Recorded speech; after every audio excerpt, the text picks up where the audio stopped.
Welcome to Great Day Live on location at Louisville Muhammad Ali International Airport. I'm Eric King, joined by Claudia Coffey, of course, yes. where we have stumbled into some great lighting.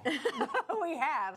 Coming to you live from the Bourbon Academy tasting room. We're kind of in that that rotunda of the airport, We're second above level. Starbucks, We let's be are real. above Starbucks, so it's a great place to be. And so we're just so excited to kind of kick off this show and take everybody behind the scenes of so many great things that have been happening here. And we have to mention, too, of course, it's Friday, so we are doing our Fun Shirt Friday, and we thought we'd be really appropriate with our... Yes, we have airport-inspired t-shirts today from Dirty Tees. Yeah, and we're going to meet our first guest here in a couple minutes, and you're going to love his jacket, too. It's not a Fun Shirt Friday, but it's even more fun, something I certainly aspire to.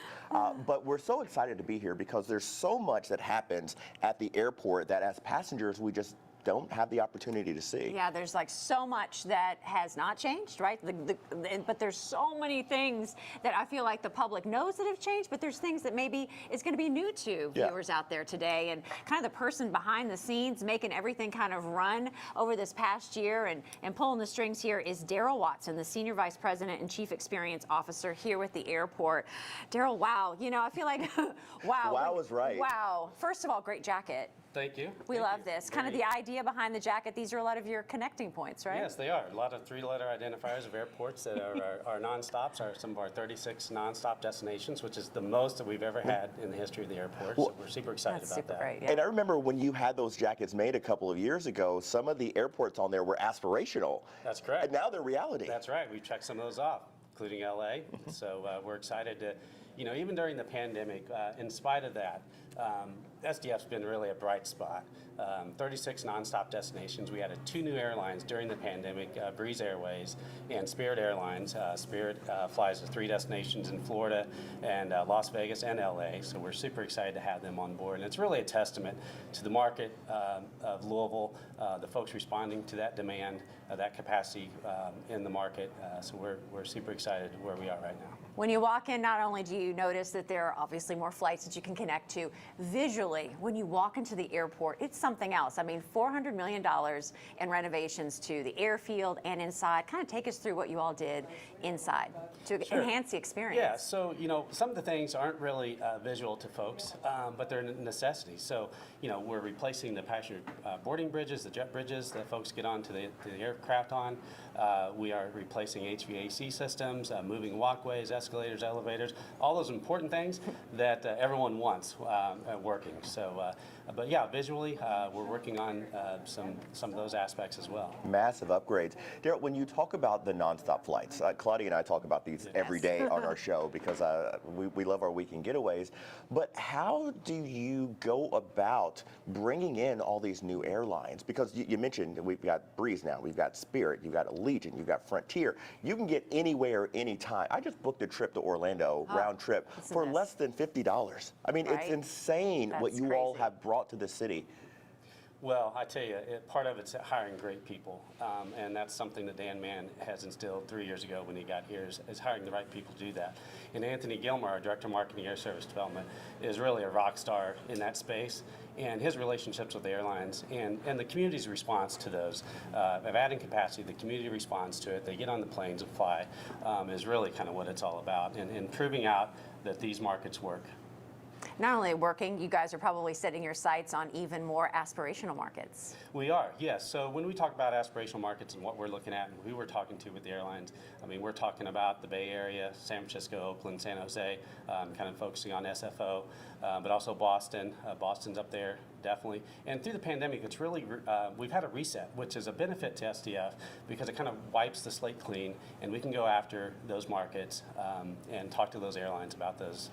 One of the things that might really surprise people, I know it surprised me, is when you look at the cargo side of the airport financially, which was a big baseline for you all to kind of help you get through the pandemic.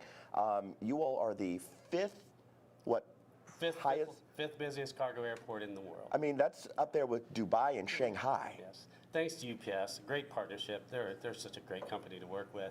And, you know, we have a $10.4 billion economic impact 1 in 8 jobs are because of the airport in the Louisville area, and that's a lot of thanks to UPS. And definitely during 2020, they were super busy the whole summer, as you can imagine. A lot of purchases online, and because of that, because they help us lower our costs to the other airlines. So the passenger airlines have a lower cost per enplanement.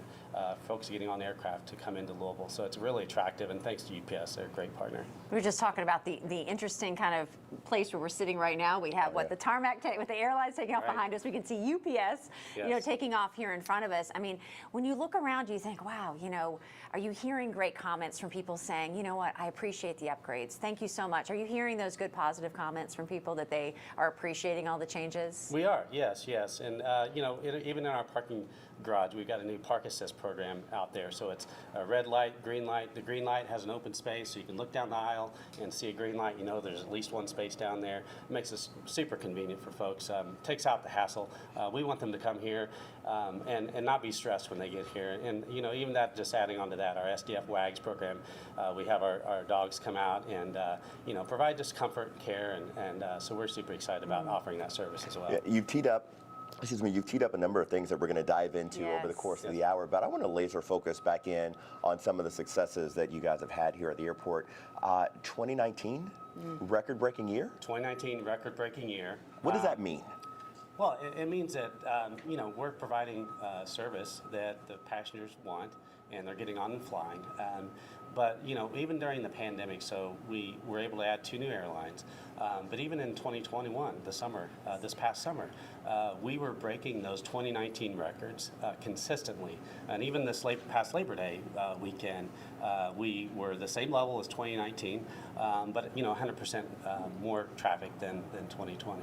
So we're super excited and really bullish on our market, and thanks to the folks that are flying and using SDF. We appreciate that.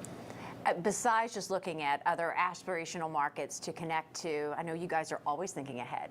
Internally, what else are you thinking is on the horizon of, okay, we have this done now, what are we going to do next year? Sure. Well, the terminal renovation, the $207 million terminal enhancement project is super exciting. We're looking to upgrade the hold rooms, the ticket counters, just that experience. And being the chief experience officer, always my eye is on creating that surprise factor and creating that great experience for the passengers when they come through, and wanting them to come back and enjoy the Louisville SDF experience. Well, speaking of enjoying the SDF experience, I really am curious to know what your personal experience is, because you're qualified enough at this point to work anywhere in the world when it comes to airports. But this particular one, what is it that you enjoy most about working here? Well, it's a great size airport to work at. Having UPS here is super fun to work with them, and there's always projects. There's always something going on. As an airport professional, SDF, it's where it's at. It's a ton of fun to be here. Well, and you're certainly right when you point out the team that Dan Mann, of course, the executive director of the airport. Really conscious about the team that's been created here, and you're an example of that. Anthony is an example of that. We met Dylan a bit ago, your operations supervisor. A great group of rock stars, because obviously today's not the first day we've come to the airport to do work and shoot stories. We've been fully accommodated every time. We've had access to different places, and we've learned so much. So we're excited to bring that to you over the course of the hour. You guys have a lot to brag about, so you're like, come on in and check it out. Absolutely. And we love the jacket. Daryl did mention. We should be wearing some by the end of the show. We're going to talk about that in a commercial break. For sure. Daryl already kind of mentioned the changes to the parking structure, but that's a very, very, very big deal. So when you come to the airport, it is a whole new experience if you are driving yourself. We're going to talk about that when we come back. Muhammad Ali International Airport is taking your parking experience to the next level. Joanne Dixon explains after the break.